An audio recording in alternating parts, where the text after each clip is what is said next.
paper towel goes back to 1950. This was wrapped in Missouri, and the same wrapping has been on it ever since. And it's been wrapped and unwrapped and rewrapped a good many times.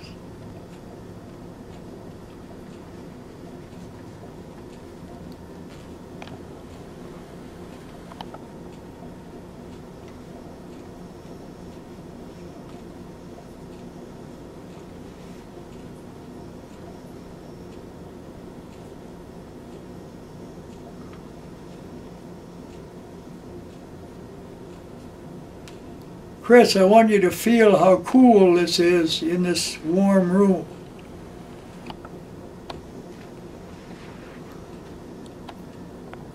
Can you hold it out in your hand so I can kind of see it there? Okay, now it's kind of hard to see. I will turn it a little bit. Mm-hmm. It's too bad that doesn't have a light on it, but I have a spotlight 6-volt flash lantern. If you wanted to focus closely on something, that's out there in that desk. Well, we could take it and we could set it in the light at some point. But tell me what this is. Tell me about this. Am I on? Yeah, you're a collector, and you're an extraordinary collector of Native American artifacts. And what is it that you're holding, and where did you find this? How did you acquire this? This is called fluorspar, the material. It is characteristic of frog effigies. They used the frog. It was a very important animal in our culture. The frog, the turtle, many lower forms of life.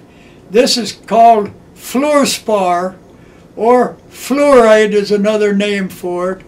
It has other slang names, but it is the crystal formation, actually the hexagonal and or the cubic, probably closer description.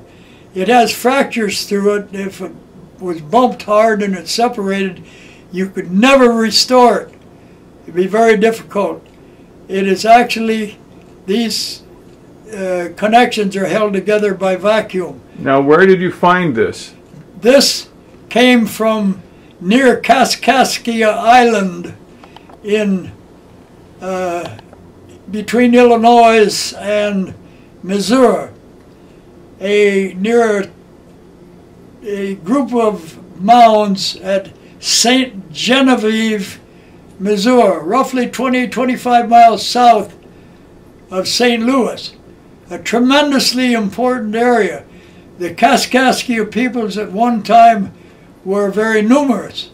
After the arrival of the white man and the invasion down the Mississippi River, smallpox destroyed them.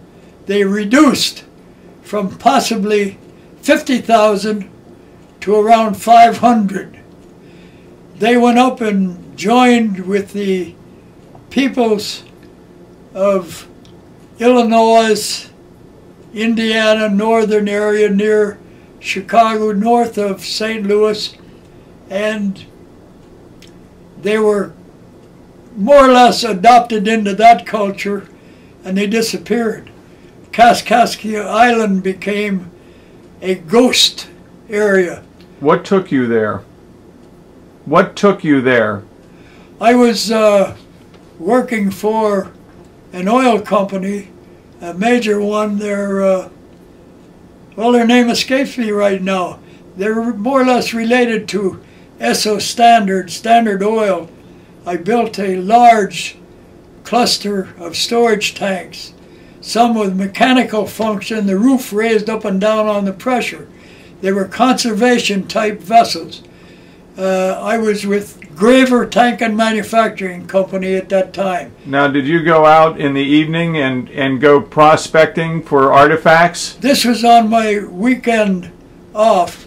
Saturday and Sunday was too far to commute to come home, and I used to snoop along the Mississippi River, and that area was very heavily occupied, Illinois side and the Missouri side.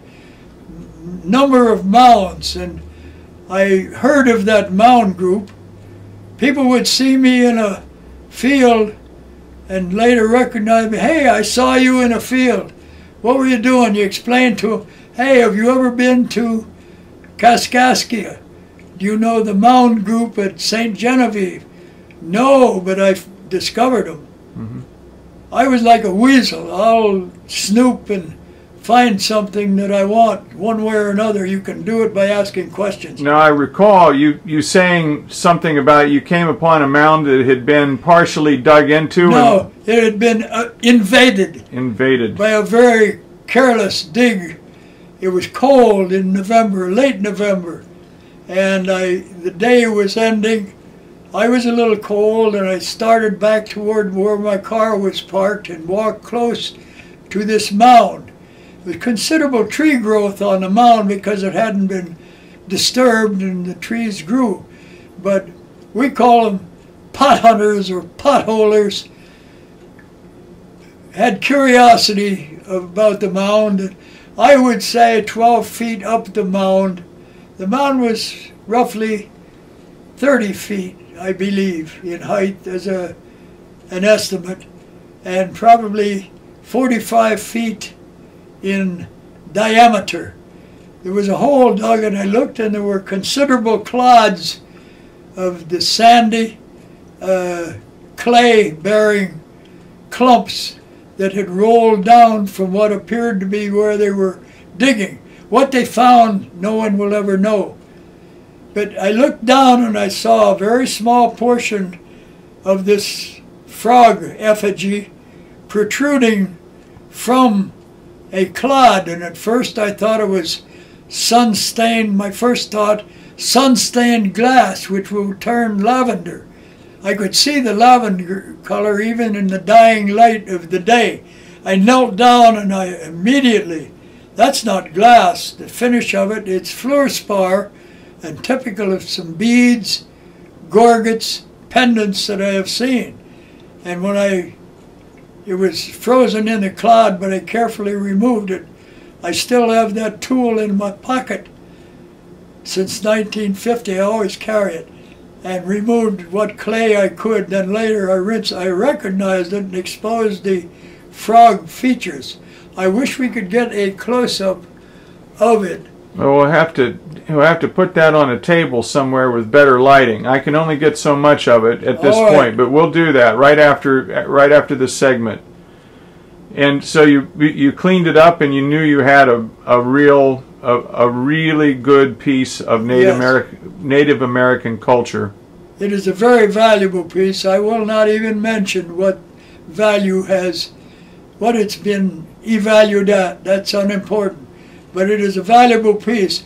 Our people revered the turtle, the frog, many basic animal life creatures. And the detailing is amazing. The eyes and the mouth and the nostrils and the crease in the skull. It hasn't the complete body, only the head, throat, back of the neck, and then a reduced section to make it so it will stand by itself. And believe me, it was an important effigy. If we can get a better picture of it. Oh, we'll do that. We'll do that right now. Okay. Ray, I got to get up. We can take it over by the table. All right, let's do that. Let's do that.